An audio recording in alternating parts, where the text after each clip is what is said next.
हमें एक फैमिली दिखाई जाती है जिनके 3 बच्चे हैं। इनकी सबसे बड़ी बेटी है वॉयलेट। वॉयलेट एक इन्वेंटर भी है। वो अपने टाइम के अंदर हर चीज को इन्वेंट करती रहती है। उसके पास जो भी चीज होती है वो अपने बाल बांधती है और उन चीजों को इस्तेमाल कर कर एक नई चीज बना लेती है। वहीं पर हमें दूसरा कैरेक्टर दिखाया गया है जिसका नाम है क्लाउस। इसने अपने घर में पढ़ी हर किताब को पढ़ लिया था। इंटरेस्टिंग बात ये थी कि उसे बुक में लिखी हुई हर बात याद थी और हर पेज नंबर भी याद था। 2 बहन भाइयों की एक और बहन है जिसका नाम है सनी। ये सबसे छोटी और सबसे प्यारी कैरेक्टर है। इसकी सबसे ज्यादा शानदार बात ये थी कि ये हर चीज को चबा जाती थी, चाहे वो फिर कोई लकड़ी हो या फिर किसी टाइल का टुकड़ा। कहानी कुछ आगे बढ़ती है और हमें दिखाए जाते हैं कि बच्चों के पास एक बैंकर पहुंचते हैं। वो बैंकर अब बच्चों के पास आकर ये बताते हैं कि एक बुरे इंसिडेंट की वजह से तुम अपने पेरेंट्स को खो चुके हो। यानी कि वो बताते हैं कि तुम्हारे पूरे घर में आग लग चुकी है जिसका अभी तक कोई रीजन तो नहीं मिला है। तीनों बच्चे उस बैंकर के साथ अपने घर में पहुंचते हैं और देखते हैं कि हर तरफ हर चीज जल चुकी थी और उनके पेरेंट्स भी अब इस दुनिया में नहीं है। क्लाउस जाने से पहले एक रूम में एक दूरबीन को देखता है। ये बैंकर एक फाइनेंशियल बैंकर थे और ये इस फैमिली के पर्सनल बैंकर भी थे, इसीलिए ये बैंकर इन बच्चों की हर चीज को भी संभाला करते थे। अब ये बैंकर बच्चों को एक गार्डियन के पास लेके जाते हैं। ये उस गार्डियन के पास लेके जाते हैं जो इस फैमिली के सबसे नजदीकी थे। जब ये बच्चे गाड़ी में से उतरते हैं तो ये एक बहुत ही प्यारे घर को देखते हैं। ये बच्चे ये समझते हैं कि हम एक बहुत ही अच्छी जगह पर आ गए हैं, लेकिन ये इनकी पहली और आखिरी गलती थी। जब बच्चे मुड़कर दूसरी तरफ देखते हैं तो वो एक डरावने से घर को देखते हैं जो कि एक जंगल में था। दरवाजा खुलते ही हमें इन बच्चों के फर्स्ट गार्डियन को दिखाया जाता है। ये गार्डियन बहुत ज्यादा लालची था। इन्हें बच्चे नहीं चाहिए थे, इन्हें सिर्फ बच्चों का पैसा चाहिए। एक सीक्रेट रूम भी था जहाँ पर वो गार्डियन बच्चों को जाने के लिए मना कर देता है। इस गार्डियन का नाम था काउंट ऑलिव। बच्चों के आते ही काउंट ऑलिव उनको काम की हमें एक फैमिली दिखाई जाती है जिनके 3 बच्चे हैं। इनकी सबसे बड़ी बेटी है वॉयलेट। वॉयलेट एक इन्वेंटर भी है। वो अपने टाइम के अंदर हर चीज को इन्वेंट करती रहती है। उसके पास जो भी चीज होती है वो अपने बाल बांधती है और उन चीजों को इस्तेमाल कर कर एक नई चीज बना लेती है। वहीं पर हमें दूसरा कैरेक्टर दिखाया गया है जिसका नाम है क्लाउस। इसने अपने घर में पढ़ी हर किताब को पढ़ लिया था। इंटरेस्टिंग बात ये थी कि उसे बुक में लिखी हुई हर बात याद थी और हर पेज नंबर भी याद था। 2 बहन भाइयों की एक और बहन है जिसका नाम है सनी। ये सबसे छोटी और सबसे प्यारी कैरेक्टर है। इसकी सबसे ज्यादा शानदार बात ये थी कि ये हर चीज को चबा जाती थी, चाहे वो फिर कोई लकड़ी हो या फिर किसी टाइल का टुकड़ा। कहानी कुछ आगे बढ़ती है और हमें दिखाए जाते हैं कि बच्चों के पास एक बैंकर पहुंचते हैं। वो बैंकर अब बच्चों के पास आकर ये बताते हैं कि एक बुरे इंसिडेंट की वजह से तुम अपने पेरेंट्स को खो चुके हो। यानी कि वो बताते हैं कि तुम्हारे पूरे घर में आग लग चुकी है जिसका अभी तक कोई रीजन तो नहीं मिला है। तीनों बच्चे उस बैंकर के साथ अपने घर में पहुंचते हैं और देखते हैं कि हर तरफ हर चीज जल चुकी थी और उनके पेरेंट्स भी अब इस दुनिया में नहीं है। क्लाउस जाने से पहले एक रूम में एक दूरबीन को देखता है। ये बैंकर एक फाइनेंशियल बैंकर थे और ये इस फैमिली के पर्सनल बैंकर भी थे, इसीलिए ये बैंकर इन बच्चों की हर चीज को भी संभाला करते थे। अब ये बैंकर बच्चों को एक गार्डियन के पास लेके जाते हैं। ये उस गार्डियन के पास लेके जाते हैं जो इस फैमिली के सबसे नजदीकी थे। जब ये बच्चे गाड़ी में से उतरते हैं तो ये एक बहुत ही प्यारे घर को देखते हैं। ये बच्चे ये समझते हैं कि हम एक बहुत ही अच्छी जगह पर आ गए हैं, लेकिन ये इनकी पहली और आखिरी गलती थी। जब बच्चे मुड़कर दूसरी तरफ देखते हैं तो वो एक डरावने से घर को देखते हैं जो कि एक जंगल में था। दरवाजा खुलते ही हमें इन बच्चों के फर्स्ट गार्डियन को दिखाया जाता है। ये गार्डियन बहुत ज्यादा लालची था। इन्हें बच्चे नहीं चाहिए थे, इन्हें सिर्फ बच्चों का पैसा चाहिए था। वो इसीलिए जल्दी से उस बैंकर को यहाँ से भेज भी देते हैं और हम देखते हैं कि घर बहुत ज्यादा डरावना था। हर तरफ जाले ही जाले थे, सीढ़ियाँ टूट चुकी थी और हर तरफ बहुत ज्यादा डरावना सीन था। और उस घर के अंदर एक सीक्रेट रूम भी था जहाँ पर वो गार्डियन बच्चों को जाने के लिए मना कर देता है। इस गार्डियन का नाम था काउंट ऑलिव। बच्चों के आते ही काउंट ऑलिव उनको काम की लिस्ट थमा देते हैं। उस लिस्ट में घर का सारा काम लिखा हुआ था, जैसा कि घर की सफाई, खाना बनाना, बर्तन धोना, सब कुछ। कुछ देर बाद ऑलिव के वहाँ पर दोस्त भी आ जाते हैं। यहाँ पर हमें बताया जाता है कि ऑलिव एक ड्रामा मास्टर भी था। इसके दोस्त बहुत ज्यादा बुरे और काफी खौफनाक दिखाई देते थे। ऑलिव बच्चों को बोलता है कि 8 बजे से पहले मुझे डिनर चाहिए और इसके बाद वो अपने दोस्तों के साथ ड्रामा प्रैक्टिस करना शुरू कर देता है। उसकी ड्रामा प्रैक्टिस इतनी ज्यादा बोरिंग थी कि उसके सभी दोस्त वहाँ पर सो जाते हैं। दूसरी तरफ बच्चे जब किचन में जाते हैं तो उनको वहाँ पर चूहे और मरे हुए कीड़ों के अलावा कुछ भी नहीं मिलता। कुछ ना होने के बावजूद और काफी मुश्किलात की वजह से वो बच्चे फिर भी पास्ता रेडी करते हैं। इतना ज्यादा काम करने के बावजूद फिर भी काउंट ऑलिव बच्चों पर चिल्लाता है और कहता है कि तुम्हें तो बहुत बुरी सजा मिलनी चाहिए। इसी वजह से वो क्लाउस को मारता भी है। बच्चों के साथ पहले ही बहुत बुरा हो चुका था और वो अपने पेरेंट्स को भी खो चुके थे और काउंट ऑलिव भी बच्चों के साथ बहुत ज्यादा बदतमीजी कर रहा था। वॉयलेट तीनों बच्चों में सबसे बड़ी थी। अब वो ये कहती है कि जहाँ पर हम रह रहे हैं वही हमारा घर है। वो अपने बालों को बांधती है और एक छोटा सा एक्सपेरिमेंट करती है। वो वहाँ पर एक छोटा सा हट तैयार करती है जिसमें वो बच्चे बैठे थे और उनके पेरेंट्स की एक पिक्चर भी थी जिसके ऊपर रोशनी डालने से वो टेंट के ऊपर दिखाई दे रही थी। अगले दिन काउंट ऑलिव पहुंच जाता है बच्चों के साथ कोर्ट में और वहाँ पर ये साबित कर देता है कि वो इनका एक लीगल गार्डियन है। वो बच्चों का लीगल गार्डियन बनते ही बच्चों को मारने का सोचता है। वो सिर्फ ये सोच रहा था कि बच्चों को मारने के बाद सारी प्रॉपर्टी उसको मिल जाएगी, इसीलिए वो बच्चों को एक रेलवे ट्रैक पर छोड़ देता है कार को लॉक कर। अब जब बच्चों को ये बात पता चलती है कि यहाँ पर ट्रेन आने वाली है तो तभी वॉयलेट जल्दी से बैंकर को कॉल करती है। बैंकर के पास भी ट्रेन चल रही थी इसलिए उनको कोई भी बात समझ नहीं आती। वॉयलेट के माइंड में अब एक आइडिया आता है। वो एक ऐसा इंस्ट्रूमेंट बनाती है कि जिसे फेंकने से वो ट्रेन के ट्रैक को तब्दील कर सके। ऐसा करने में वो सक्सेसफुल भी हो जाती है। वो जैसे ही वो इंस्ट्रूमेंट को फेंकती है वो ट्रेन के ट्रैक को चेंज कर देती है। वॉयलेट अपने दोनों बहन भाइयों की जान को बचा लेती है। इसके बाद वहाँ पर उनके बैंकर भी पहुँच जाते हैं। वो वहाँ पर आकर ये समझते हैं कि मिस्टर काउंट ऑलिव ने बच्चों को कार चलाने की इजाजत दी है। बच्चे अपने बैंकर को ये समझाने की भी कोशिश करते हैं कि उनके गार्डियन ने उनको मारने की कोशिश की है, लेकिन उनके बैंकर को कुछ भी समझ नहीं आता। हालांकि वो बच्चों को मिस्टर काउंट ऑलिव से छुड़वा कर ले आते हैं। इसके बाद वो बच्चों को लेकर पहुँच जाते हैं उनके दूसरे गार्डियन के पास। अब इस दूसरे गार्डियन ने ही बच्चों की देखभाल करनी थी। यहाँ पर बच्चों के साथ इतना बुरा तो नहीं हो सकता था कि जैसे उनके पहले गार्डियन ने उनको मरने के लिए ट्रेन के आगे छोड़ दिया था। ये एक डॉक्टर थे और इन्हें जानवर पालने का बहुत ज्यादा शौक था, खासकर सांपों का। इनके पूरे घर में अलग अलग किस्म के जानवर थे। वो बच्चों को बताते हैं कि कैसे उनके पास इतने ज्यादा सांप आए और उन्हें कितना इन जानवरों से प्यार है। वो वहाँ पर बच्चों को 2 मुंह वाले कोबरा से भी मिलवाते हैं और 3 आंखों वाले मेंढक से भी। फिर वो आखिर में अपने सबसे खास जानवर से मिलवाते हैं। ये एक ब्लैक पाइथन था। वो बच्चों को बताते हैं कि कैसे उन्होंने अपने दोस्तों के साथ मिलकर इसको पकड़ा था। वो बताते हैं कि ये दुनिया का सबसे ज्यादा फ्रेंडली जानवर है। ये किसी भी इंसान को मार नहीं सकता। रात होने पर डॉक्टर गार्डियन उनको गाना भी सुनाते हैं। ये अब अपने दूसरे गार्डियन के साथ रहकर बहुत ज्यादा कंफर्टेबल फील कर रहे थे और वो इनको ये भी बताते हैं कि हमारे घर वाले भी हमें यही सॉन्ग सुनाया करते थे। अब वो डॉक्टर अगली सुबह सभी जानवरों और बच्चों को लेकर कहीं पर जाने वाले थे। तभी वहाँ पर एक और आदमी आ जाता है। ये आदमी उनको बताता है कि ये एक असिस्टेंट है। हालांकि बुलाया तो इसको डॉक्टर नहीं था, लेकिन ये आदमी एक बहरूपिया था। और यहाँ पर हमें पता चलता है कि ये आदमी कोई और नहीं बल्कि काउंट ऑलिव था। ये यहाँ पर भी बच्चों को मारने के लिए आ गया था। ये अपने गार्डियन को बहुत ज्यादा बताने की कोशिश करते हैं, लेकिन उनके गार्डियन ये समझ ही नहीं पाते कि बच्चे क्या इशारा कर रहे हैं। बच्चों के माइंड में एक आइडिया आता है। वो सांप के ऊपर कुछ लिखकर अपने गार्डियन के पास भेज देते हैं। अब डॉक्टर को ये बात समझ आ जाती है कि ये आदमी जो उनका असिस्टेंट बनकर आया है ये एक बहरूपिया है। तब तक बहुत ज्यादा देर हो चुकी थी।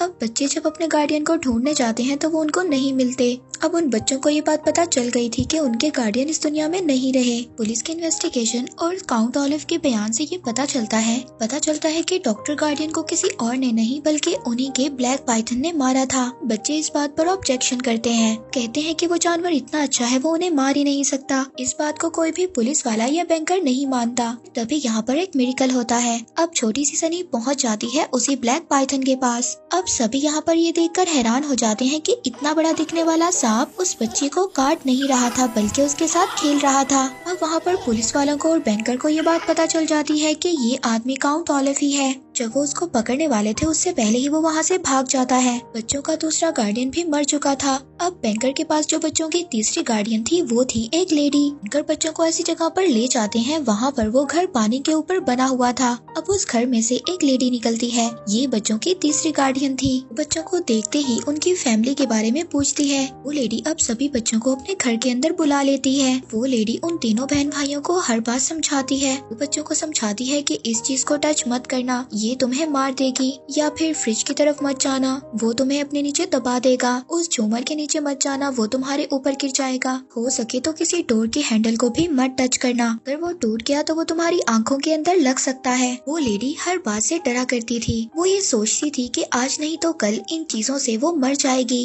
इस वजह से वो घर से बाहर भी नहीं जाया करती थी। अब वॉयलेट उस लेडी से पूछती है कि क्या आपको पता है कि हमारे पेरेंट्स की डेथ कैसे हुई, यानी कि हमारे घर में आग कैसी लगी, लेकिन वो लेडी उनको कुछ भी नहीं बताती। वो वॉयलेट को एक पुराना एल्बम दिखाती है जिसमें उसकी बहुत ज्यादा पुरानी पिक्चर्स और बहुत ज्यादा पुरानी यादें थी। बच्चे देखते हैं उस एल्बम में कि ये लेडी बहुत ज्यादा ब्रेव हुआ करती थी। तभी उनके सामने एक ऐसी पिक्चर आती है जिसमें एक बहुत बड़ा ग्रुप था। तभी वॉयलेट उस लेडी से पूछती है कि क्या आप मेरे पेरेंट्स को जानती थी, यानी कि मेरे पेरेंट्स आप लोगों के साथ रहा करते थे। और इस पिक्चर में वो अपने सेकंड गार्डियन को भी देखते हैं, उनको काउंट ऑलिव ने मार दिया था, यानी कि आप सभी लोग एक दूसरे को जानते थे।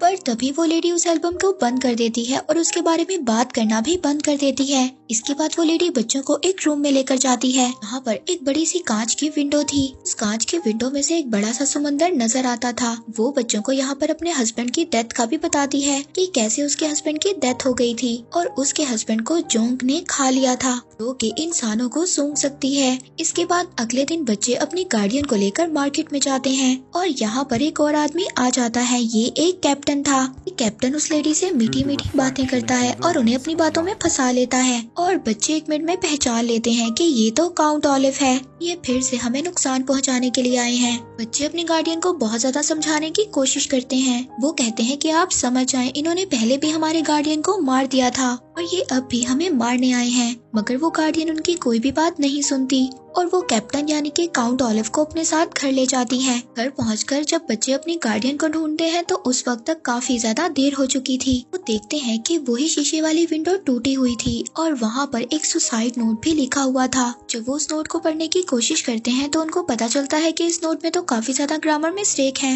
मगर वो यहाँ पर ये बात सोचते हैं कि उनकी गार्डियन तो कभी भी ग्रामेटिकल मिस्टेक नहीं करती थी। यहाँ पर हमें ये बात पता है कि क्लाउस को बुक्स के बारे में काफी ज्यादा इन्फॉर्मेशन थी। वो वॉयलेट को बताता है कि अगर कोई ग्रामर मिस्टेक कर रहा है तो इसका मतलब ये है कि वो हमें कुछ बताने की कोशिश कर रहा है। गार्डियन हमें कोई ना कोई चीज बताना चाहती हैं और तब उन्हें पता चलता है कि यहाँ पर उन्होंने एक केव का नेम लिखा था, यानी कि वो एक जगह पर छुपी हुई है और मरी नहीं है। इसके बाद वहाँ पर एक बहुत बड़ा तूफान आता है। हर तरफ से हर सामान उड़ रहा था। जैसा कि उनकी गार्डियन ने बताया था बिल्कुल सेम वैसे ही हो रहा था। गैस की टैंकी लीक हो गई थी, किचन से गैस निकलने लगी थी, जिसकी वजह से एक दरवाजे का हैंडल भी ऑलमोस्ट टूट चुका था, यानी कि वो हैंडल टूट कर उनकी आंखों में लगने वाला था। फ्रिज भी उस तूफान की वजह से उनके ऊपर गिरने वाला था। वो बच्चे तूफान से बचने के लिए जमीन पर लेट जाते हैं और जब तूफान रुक जाता है तो वो बच्चे देखते हैं कि वो मरे नहीं थे, वो अभी भी जिंदा थे। वो देखते हैं कि उनका घर 2 पार्ट्स में डिवाइड हो गया है और वो सिर्फ एक लकड़ी के टुकड़े के सहारे पर खड़े हुए हैं। इस ज्यादा खौफनाक चीजों का सामना करने के बावजूद वो अभी तक नहीं हारे थे। अब वो एक भारी सी चीज को उस लकड़ी पर मारते हैं ताकि वो लकड़ी का टुकड़ा झूल कर दूसरी तरफ जा सके और वो कूदकर जमीन पर पहुंच पाए। वो वहाँ पर आकर एक बोट में बैठते हैं और उस जगह पर जाने लगते हैं जहाँ पर उनकी गार्डियन अभी भी जिंदा थी। उस गुफा में पहुंचने के बाद अपनी गार्डियन को आवाज लगाते हैं, जिसके बाद उनकी गार्डियन उनके पास आ जाती है। वो बच्चे अपनी गार्डियन से पूछते हैं कि आपके साथ क्या हुआ था, तो वो बच्चों को बताती है कि वो बहुत बड़ा जल्लाद था, उसने जबरदस्ती मुझसे वो नोट लिखवाया था। बच्चे अपनी गार्डियन को कहते हैं कि हम यहाँ पर आपको लेने आए हैं। पहले तो उनकी गार्डियन मना कर देती है, लेकिन फिर वो बच्चों के साथ जाने के लिए तैयार हो जाती है। अभी वो समंदर के दरमियान में ही थे, पर तभी वहाँ पर एक जोंक ने उनकी बोट पर अटैक कर दिया था। वहाँ पर पानी में से सभी जोंक उनकी बोट के अंदर आने लगी थी। तभी उन्हें अपनी तरफ एक और बोट आती हुई दिखाई देती है। अब उस बोट से हेल्प लेने के लिए जोर जोर से चिल्लाते हैं। ये बोट किसी और की नहीं बल्कि काउंट ऑलिव की थी। वो फिर से बच्चों के पास पहुँच गया था। वो उनकी गार्डियन का हाथ पकड़ता है और कहता है कि मैं तुम्हें छोड़ दूंगा। काउंट ऑलिव उनकी गार्डियन को पानी के अंदर ही छोड़ देता है, यानी कि काउंट ऑलिव ने उनकी तीसरी गार्डियन को भी मार दिया था। मगर तभी वहाँ पर बैंकर और पुलिस वाले भी पहुँच जाते हैं। अब यहाँ पर ये दोनों बहन भाई फिर से पुलिस वालों को बताने की कोशिश करते हैं कि काउंट ऑलिव ने कितने ज्यादा लोगों को मार दिया है और वो हमारी जान के भी पीछे पड़े हुए हैं। लेकिन वो बैंकर बिल्कुल भी बच्चों की बात नहीं मानते। अब यहाँ पर काउंट ऑलिव उन सबको अपने ड्रामा के लिए इनवाइट करता है। बच्चों को यहाँ पर समझ नहीं आ रही थी कि आखिर ये क्या करना चाहता है, पर तभी क्लाउस को पता चलता है कि ये एक बुक की वजह से ऐसा कर रहा है। क्लाउस अपनी बहन को बताता है कि अगर हम दोनों की शादी अलग अलग हो जाती है तो हम दोनों अपनी प्रॉपर्टी के लिए लीगल नहीं है। तभी उन्हें ये बात समझ आती है कि काउंट ऑलिव एक प्लानिंग कर रहा है, यानी कि वो वॉयलेट से शादी कर लेगा और जैसे ही वो वॉयलेट से शादी करेगा तो उसकी सारी प्रॉपर्टी उसके नाम हो जाएगी। वॉयलेट उससे शादी करने के लिए मना कर देती है और कहती है कि कोई भी तुम्हारे इस ड्रामा पर यकीन नहीं करेगा। कहती है कि जब तक शादी एक लीगल जज के सामने नहीं होती तब तक शादी नहीं मानी जाती। तभी काउंट ऑलिव उसको कहता है कि ये बात तो मैंने पहले ही से सोच रखी थी, इसलिए मेरी नेबर यहाँ पर मुझे हेल्प करने के लिए आई है। उसको तो यही लगेगा कि वो एक ड्रामा का हिस्सा है। यहाँ पर वॉयलेट बिल्कुल काउंट ऑलिव को मना कर देती है कि मैं ऐसा बिल्कुल भी नहीं करने वाली। पर तभी यहाँ पर काउंट ऑलिव एक बुरी हरकत करता है। उसने उनकी सबसे छोटी बहन सनी को पकड़ लिया था, घर के सबसे ऊपर वाली मंजिल पर बांध दिया था। कहता है कि अगर तुमने मुझसे शादी से मना किया तो मैं तुम्हारी बहन को इतनी ऊंची बिल्डिंग से नीचे गिरा दूंगा। अब मजबूरन वॉयलेट को हाँ कहना पड़ती है और यहाँ पर स्टार्ट हो जाता है काउंट ऑलिव का ड्रामा।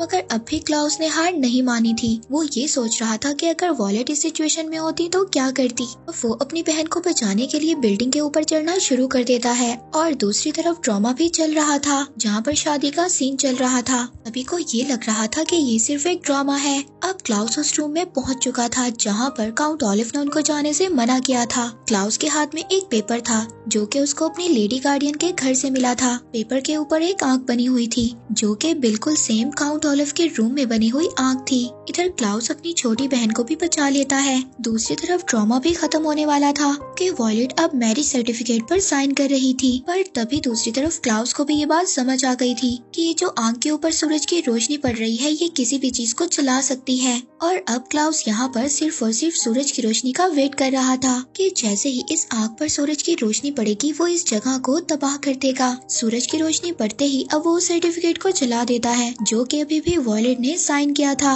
अब काउंट ऑलिव सबको चीख चीख कर ये बता रहा था कि तुमने तो इन बच्चों की बात नहीं सुनी। ये बच्चे तो कब से कह रहे थे कि सबके पीछे मेरा ही हाथ है और मैंने ही सबको मारा है। अब उस सर्टिफिकेट के चलते ही स्टेज पर हर आदमी आ जाता है जो कि उस ड्रामे का हिस्सा बना हुआ था और इसके बाद काउंट ऑलिव को सजा हो जाती है। अब काउंट ऑलिव की रियल सजा से पहले जज उसे वही सारी सजा देता है जो इन बच्चों ने अब तक बर्दाश्त किया था, यानी कि काउंट ऑलिव को सबसे पहले एक ट्रेन की पटरी पर बांध दिया जाता है। फिर चौक से भरी हुई बोट के अंदर भी छोड़ दिया जाता है। इसी के साथ उसे सांपों से भरी हुई जगह पर भी रखा जाता है। दूसरी तरफ बैंकर के पास अभी भी बच्चे थे जिनका अभी तक ना तो कोई गार्डियन था ना ही कोई ऐसा इंसान जो उनका ख्याल रख सके। बैंकर उनको कहते हैं कि जाने से पहले मैं तुम्हें एक ऐसी जगह पर लेकर जाना चाहता हूँ। उन बच्चों के बैंकर उनको ले जाते हैं उनके घर पर जो कि पूरी तरह से जलकर बर्बाद हो गया था। जब बच्चे अपने घर में पहुँच जाते हैं तो वहाँ पर क्लाउस को एक लेटर मिलता है जो कि उनके पेरेंट्स ने लिखा था। लेटर आने में काफी ज्यादा देर हो चुकी थी लेकिन उस लेटर के आने से पहले ये घर पूरी तरह से जल चुका था और उनके पेरेंट्स की भी डेथ हो गई थी। वॉयलेट और क्लाउस वो लेटर पढ़ते हैं और इसी के साथ ही यहाँ पर इस सीरीज का एंड हो जाता है।